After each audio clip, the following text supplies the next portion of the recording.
means postural mechanisms. Posture is a state of being. Posture indicates position, alignment of the body. But when we say postural, it is pertaining to the position of the body, the attitude of the body, and the carriage of the body.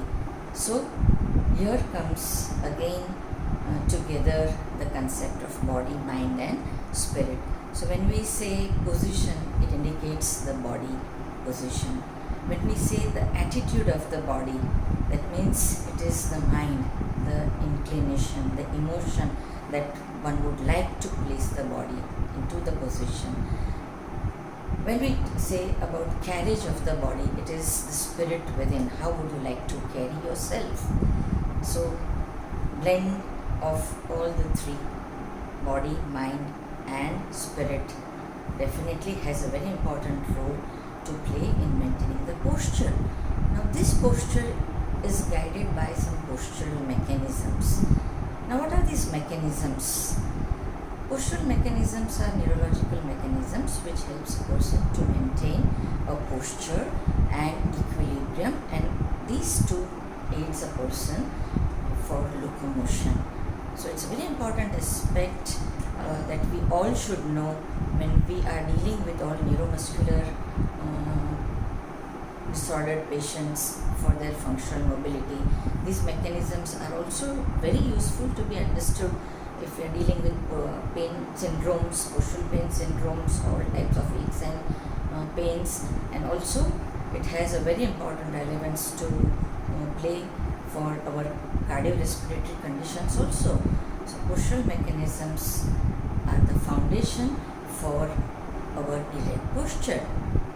Now these postural mechanisms are strengthened by this information from the surrounding. Now what information from the surrounding? Who carries this information from the surrounding? So it could be the visual pathways, vestibular pathways, the proprioceptive pathways, and definitely the tactile pathways. So these are responsible for postural mechanisms, and it is said that children are benefited more by the visual feedback, and adults are benefited more by the proprioceptive feedback, and that's why it is very, very important to have good kinesthetic awareness of the foot and ankle to maintain an erect posture and to counterbalance the postural sway that one usually has. Now there are 7 to 9 principles that guide this postural mechanism. The first is the anti-gravity mechanism. They are said to be the pillars. A firm foundation is must for the house to stand. So anti-gravity mechanisms are taken care by the postural muscles, and these postural muscles get facilitated by the stretch stimuli, which is enhanced to maintain the position against the forces of gravity. They are also responsible for our supporting balance and supporting reactions. So anti-gravity muscles are the foundation for postural mechanism, and that is what we always need to take care of when we deal in our all rehabilitation programs. The second important feature of postural mechanism is said to be the postural fixation or postural stabilization. So what is it? It is always we have said proximal stability before distal mobility. So this stabilization mechanisms helps the head stabilize on shoulder, the shoulder on the trunk on the pelvis on the limbs. They are also responsible for stability factor of the two girdles, shoulder girdle and pelvic girdle. At the same time, definitely the stabilizers of the jaw muscles, which helps for chewing, stabilization of the tongue, which helps for speaking, the stabilization of the pharyngeal muscles, which helps in swallowing. So these stabilizers are very, very important. This postural stabilization function is very, very important for our day-to-day activities. So fixation is must, central stability is must. The third important feature of postural mechanisms are said to be the counterpoising mechanisms. They are also said to be the postural adjustments. Now, what do we explain by this counterpoising? If there is central stability, when the trunk is stable, the limbs can move around within the space of stabilization easily. So they are said to be an anticipatory postural adjustments. So this counterpoising mechanisms is strengthened by proprioceptive input that helps to maintain stability and balance.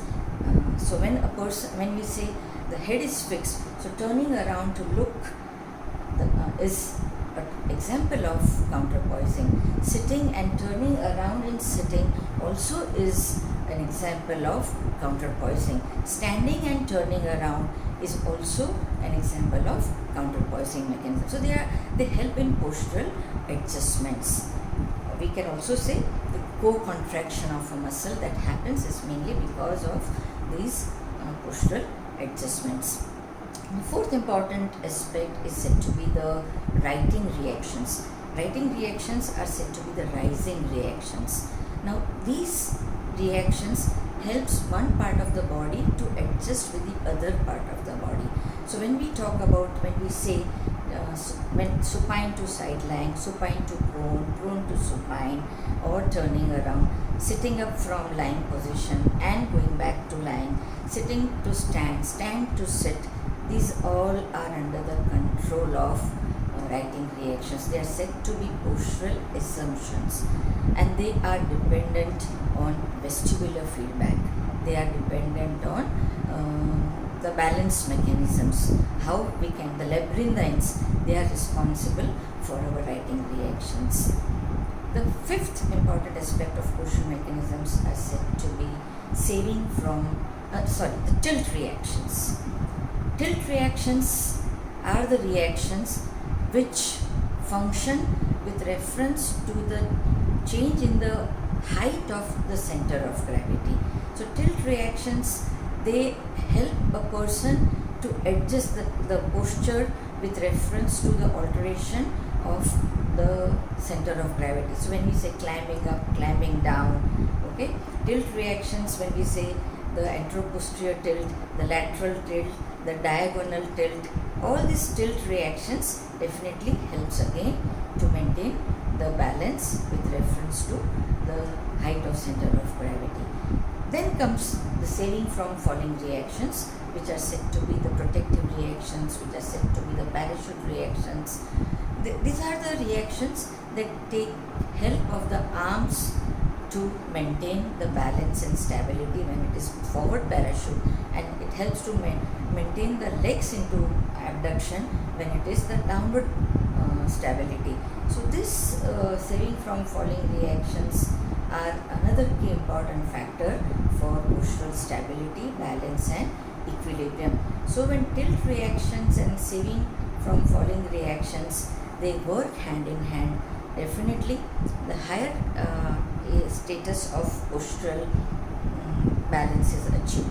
And that is the seventh important principle of push is the balance reactions, or they are also said to be equilibrium reactions, and that is what we call it as postural control. Now these balance reactions get strengthened by all the upper six factors of postural mechanism. So when we say, okay, the balance is not good, balance is not to the mark, it is just not assessing the balance the way it has to be.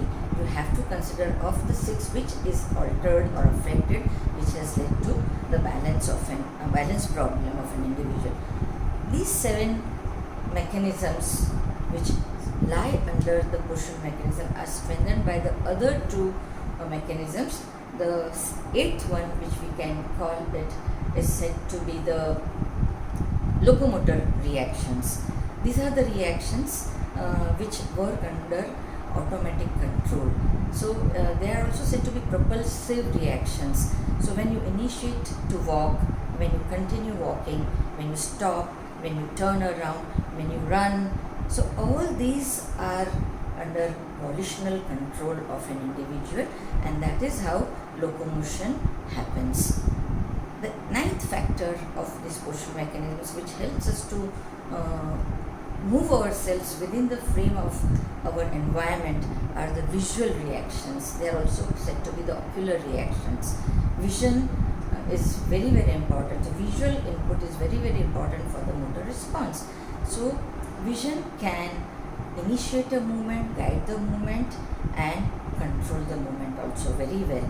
So if a person wants to have good postural control, all these 9 mechanisms are very, very important. So when we have to go for our rehab program, we have to find out at what level of the involvement the person is into, and based on it, if we go for our therapeutic intervention programs, the guidelines, definitely the results are going to be very good.